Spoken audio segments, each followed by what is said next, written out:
lesson. This episode of French class has been brought to you by the delicious taste of San Pellegrino water. San Pellegrino water. So refreshing. It's bubbly. Hey class. Today we're taking a short break from listening to the French language for a little while because I need to explain to you your grades on listening. Ironical, isn't it? So, if you look on the back of your paper, I want to explain these two areas to you because they're very important for your grade and your learning, but especially your grade and also for your learning. Your learning and your grade in this class are very heavily intertwined. The more you learn, the more you listen, the more you learn. The more you listen, better your grade is. Works out pretty nicely like that. Let's talk about the first one first. You'll notice that the first thing here says listen with the intent to understand. Well, check it out, people. That's rule number 1. Kind of amazing how that works out. So let's think about the A student. Think about, are you this type of student? And please feel free to circle any things that you think apply to you. This is yours to reflect upon. An A student, almost 100% of the time in class, is actively tracking the flow of conversation. They're sitting up in an engaged way. So their eyes are on the speaker or the visual aid, like the calendar or the card if we're talking about a card, or, the words if we're talking about words. So your eyes are on the speaker or the visual aid, your hands are free, you're sitting up straight and kind of leaning into the conversation. Now, it doesn't mean you have to lean in like this. It's kind of metaphorical leaning in. It's kind of like you're into the conversation, okay? You do not have to be reminded to sit up and engage in class. That's the A student. Many of us are A students. I have been watching you all week, and I know who you are. The B student. Many of us are B students. That's fine too. Maybe the B students will become A students one day now that they know what they're striving for. The B student. Most of the time, you're actively tracking the flow of conversation, and you're also sitting up in an engaged way most of the time. Down at the bottom, this is the difference between the A and the B student. When the teacher reminds the whole class to sit up and engage, you quickly get your brain back into the game. So the A student would be the kind of kid where when I'm like this, like sit up, listen up, sit up, watch, you're like, dude, I was already doing it. You're like, she must be talking to somebody else. I'm like this, or I'm like this, and you're all like, dude, I wasn't talking, I was already there. So that's the A kid, right? Like they don't have to be reminded, they just naturally do it. The B kid, it would be like, I go like this, and you're like, oh yeah, dude, I need to get back into the game. And you just do it right away, and it's like you just need a little reminder, or I'm like, please don't talk, and you just get right back, okay? So that's kind of the difference between the A and the B. The C student.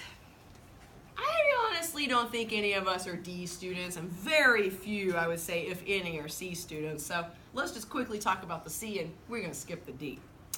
C. You are sometimes actively tracking the flow of conversation, but your eyes wander from the speaker frequently, and your posture does not help your brain engage. When you get reminders from the teacher, you might need a little individual reminder to get yourself ready. So I'm like this, and then I'm all like, hey, no, I'm serious, you, right? So I think most of us are actually A's and B's. There might be 1 or 2 C's in here, if any. This next one says that you are supporting the flow of language. So that's kind of like all the rest of these rules on here. Now, some people have asked me about this suggesting cute answers because basically we've just been talking about the weather, the calendar, and stuff that you guys like to do. Most of that is not incredibly incredibly cute and creative, even though you guys are cute, creative, wonderful people, and I love learning about you. But if you look on the back wall, you will notice that one of my classes, actually a French class, has already started making cute characters. So when we're making cute characters and cute stories with the characters, you are definitely going to be needing to give me some cute answers to keep class cute. Cute is better than not cute. I mean, if I had a choice between a cute character and a character that wasn't cute, I'd take the cute character. That cute little sandwich actually was not a cute little sandwich. That sandwich was actually about this big. And it contains many a delicious fillings, such as tomatoes and lettuce and beef and cheese. It came from Subway. It's extremely happy. And it is on French bread. It was a French class, right? So it's on French bread. It's on croissant. Oh, and then that class also moved on to make another one. Hey, they haven't seen this one yet, though. It's a big surprise for them. I mean, the kids that drew it have seen it, but the rest of the class hasn't seen it. You guys want to see it? Yeah. You won't tell them what it is, will you? No. Okay. I mean, they know what it is. They just don't know what it looks like. It is a flying carpet, and it's really big. They love really big stuff, apparently. And it's really happy. It's got a tiny little face right here, and this tiny little face is like really happy. What are the clouds sad? I don't know. They didn't. The class didn't say the clouds were sad. The artist, I guess, took that little poetic license. And it's dark blue and light blue. And he's singing A Whole New World. I know it kind of does look like a waffle. And I don't know. Are these people falling off of the flying carpet? I don't know. Oh, jeez. It's not very good at its job, apparently. People falling off. So when we're later making cute characters, I will need you guys to help me keep it cute. But right now, except for this cute one, everything else is kind of like supporting the flow of language, right? So limiting our English and having one person talk and, you know, sitting up straight. And, well, we don't have any actors or artists yet. And doing your half. So let me talk to you about the A student and the B student and the C student. You might want to take some notes or circle anything that applies to you. So the A student answers the teacher's whole class questions with a word or two. So if I say, you know, is it Monday or Friday? Hey class, is it Monday or Friday? Friday. Give Friday a round of applause. All right. So if I ask if it's Monday or Friday, most of the time you're like able to answer that it's Friday because you're paying attention and you know what's going on and you're able to, you know, participate in the conversation. You exert self-control to not blurt in English unless the teacher needs the class to call out ideas in English. So most of the time, you're not calling out ideas in English unless I say, hey guys, is this, you know, sandwich happy or sad? You don't know the word for happy or sad, so, you know, you might call out in English because you're giving some ideas.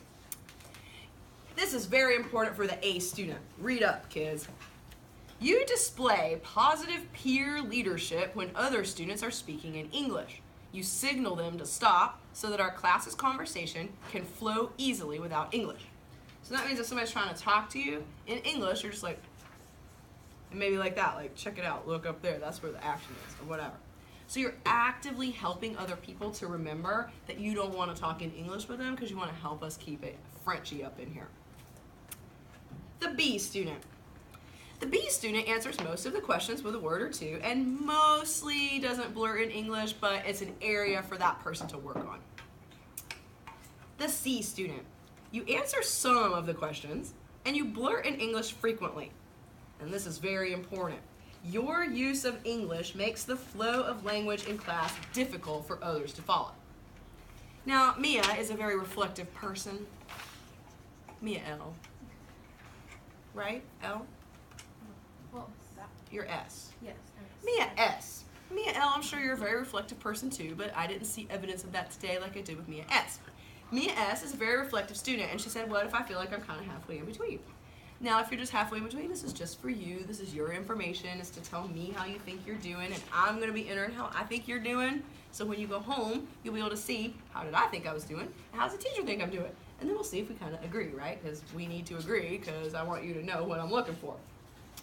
So, Mia goes, what if I'm kind of A, kind of B? Or, Mia, I don't think you're thinking I'm kind of C, kind of D, right? Yeah. Okay, good.